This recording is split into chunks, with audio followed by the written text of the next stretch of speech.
ये वाला जो इस वक्त आप देख रहे हैं इसे कहते हैं देसी इन्वर्टर। ये तकरीबन मैंने कहीं से किसी बंदे से लिया नहीं, क्योंकि इसकी कीमत कुछ 40 से 45 हज़ार रुपये 7 kV का है। तो ये मैंने क्या किया है कि किसी शॉप से सामान लिया है और उनको कहा कि इसको जोड़ दो, और उन्होंने मुझे ये बात कही है कि हम जोड़ तो देंगे लेकिन इसकी कोई गारंटी नहीं होगी। तो मैं थोड़ा सा इसको खुद समझता हूँ, इसलिए मैंने उन्हें कहा कि आप बस इसको जोड़ दो, तो गारंटी चाहे आप ना दो। तो उन्होंने जोड़ तो दिया, लेकिन इसमें कुछ उन्होंने गलतियाँ की हैं। वो जो गलतियाँ की वो मैं आपको दिखाना चाहता हूँ। कि पहली गलती तो उन्होंने ये की कि एक फ़ैन अंदर को लगा दिया, हवा अंदर को खींचेगा, दूसरा बाहर को खींचेगा। ये उन्होंने मिस्टेक की है, जिससे हीट जो है ना वो इसके अंदर रह जाएगी। उसके बाद ये देख लें, ये बटन उन्होंने फ्री कर दिया कि इसको आप ऑन ऑफ ना करें, हमारे एंगल से ये बटन फ्री है। अब ये है इन्वर्टर, इसके अंदर जो फॉल्ट थे, क्यों इस वजह मोस्टली जो अच्छे बंदे का ना बना हो तो इसमें जो फॉल्ट आते हैं, जो वो सही तरीके से इसको बनाते नहीं हैं, वो मैंने आपको चीज़ दिखानी है। वो चीज़ दिखानी ये है कि चलिए इसको पहले खोलते हैं। जो जब मैंने खोला तो मैं आपको बताता हूँ इसमें क्या क्या फॉल्ट था, जिसकी वजह से ये कुछ देर चलता और ये ब्लास्ट हो जाना था। तो वैसे ये जो इन्वर्टर है इस वक्त तो इसका न्यू सॉफ्टवेयर में आया है, तो कामयाब है। लेकिन जिस बंदे से आप बना रहे हैं तो वो बंदा अच्छे तरीके से बनाए तो ये चलेगा। चलें आगे चलते हैं, इसको मैं खोलता हूँ। इसको खोलने के लिए इंतहाई इजी है कि मेरे वाला जो इसकी बॉडी है, एक तो इधर पेच लगा है, एक पेच इधर लगा है। बजाय के टाइम जाके मैं इसको ना वीडियो को रोक कर उसको मैं खोल कर आपको दिखाता हूँ। इसके मैंने तमाम यहाँ से पेज खोल लिए। अब इसको आहिस्ता से आपने खोलना। जैसे ही आप खोलोगे तो जो ऊपर एलसीडी लगी ना उसकी कुछ वायर्स लगी होती हैं, वो वायर्स ये वाली हैं। बेस्ट ये है कि छोटी वायर तो इधर ही लगनी है, इसको निशान लगाने की ज़रूरत नहीं। ये जो दो वायर्स है ना, आप इसको यहाँ से मार्कर पर निशान लगा लें। यहाँ पर एक इस पर दो निशान लगा लें, इस पर एक लगा दें, ताकि आप लगाते वक्त आपको आसानी हो। तो मैं इसको खोल रहा हूँ, ये देखिए, और यहाँ से मैं इसको अनप्लग कर रहा हूँ। और अब पीछे रह गई है एक वायर, इसको भी मैं यहाँ से अनप्लग कर रहा हूँ। मेरे नज़दीक जो ये वाला है देसी इन्वर्टर, ये जो कंपनी के इन्वर्टर्स हैं उनसे बेहतर है, क्योंकि वो बहुत ज़्यादा एक्सपेंसिव है और वो रिपेयर नहीं होते।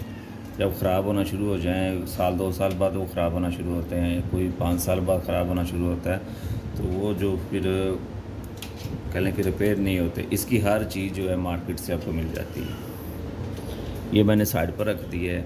अब आप ये इसका मेन बोर्ड देखें।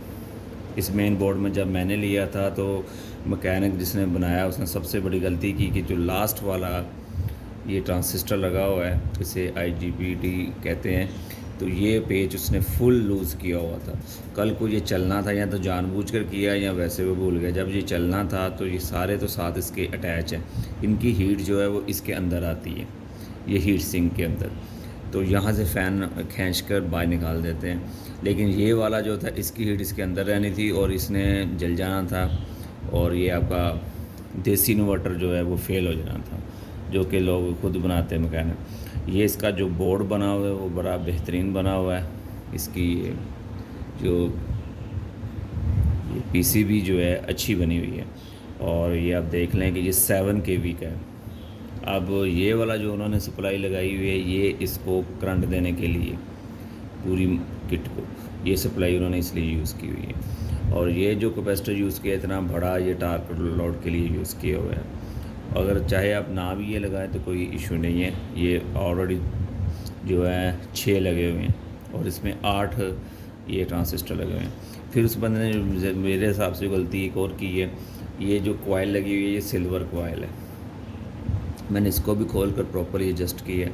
जब भी आपने देसी इन्वर्टर लेना, घर खोल कर देखना है कि कहीं से पर जो मैकेनिक है उसने तो जस्ट पैसे लेने होते, चेक करवा कर आपको उसने दे देना। आप खोल कर देखें इसमें इशू किधर आ रहा है। फिर उसने एक और चीज़ की हुई है, ये दो आप जो फ़ैन देख रहे हैं,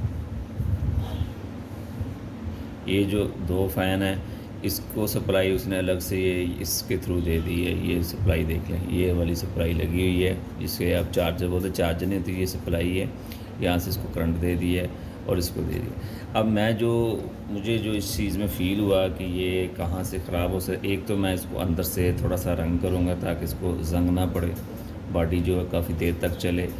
और इसके अंदर मैं एक पेपर लगाना चाहता हूँ ताकि ये जो वायर इसके अंदर नीचे लगी हुई है, तो जब वो गर्म होगी तो वहाँ से वो टांका लूज़ होकर नीचे बॉडी को लग सकती है, जिससे नुकसान हो सकता है। तो ये आज देसी इन्वर्टर कैसे फ़िट करते हैं मुकम्मल जो है ना, इसका मैं 1 बाय 1 आपको वीडियो बनाकर दिखाऊंगा। अब ये देखें कि ये मैंने इसकी किट खोल ली है। ये रेक्टिफायर लगा हुआ है, ठीक है। 220 वोल्ट इसमें से आते हैं। जब इसको पावर हम देते हैं तो यहाँ से ये उन्होंने एक ये अंदर वायर लगाई हुई है, ये आप देखें, ये उसने वायर लगाई हुई है, यहाँ पर टांका लगाया हुआ है और एक टांका इधर लगाया हुआ है। हालांकि इनको चाहिए कि इधर से कनेक्शन करने चाहिए थे, ये उन्होंने 2 बड़ी गलतियाँ की हैं। बकाया जो अच्छा काम किया हुआ है वो इसके ऊपर ये देखना तार लगा कर टांके किए हुए हैं ताकि एम्पेयर वगैरह सही से गुजर सके। और ये जो कैपेसिटर बड़ा लगाया इसकी भी इसी तरह तार छोड़ी हुई है। मैं ये एक पेपर लाया हूँ। ये जो पेपर है इसका मकसद ये होगा कि मैं इसके नीचे लगा दूंगा कि अगर ये गर्म होकर ज़रा लोड पड़ने की वजह से अगर ये यहाँ से टांका उतरेगा तो नीचे ये बॉडी को नहीं लगेगा, और इसी तरह ये भी नीचे बॉडी को नहीं लगेगा। तो मैं नीचे लगा रहा हूँ। दूसरा फिर इसका एक और भी इशू हो सकता है, यहाँ से उतर कर इधर भी कहीं पर भी लग सकता है। उसके लिए मैं सोच रहा हूँ कि डबल लगा दूँ, या मेरा ख्याल है सिंगल ही काफ़ी है। ज़रा चांस ये है कि नीचे को जाके लगेगा बॉडी को।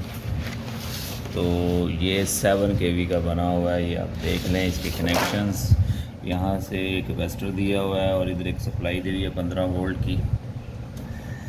ये इधर एक बटन दिया हुआ है, ये देखें, ये बटन है। ये बटन की वायर जो है यहाँ से जाके लग जाती है, यहाँ से ऑन ऑफ का है।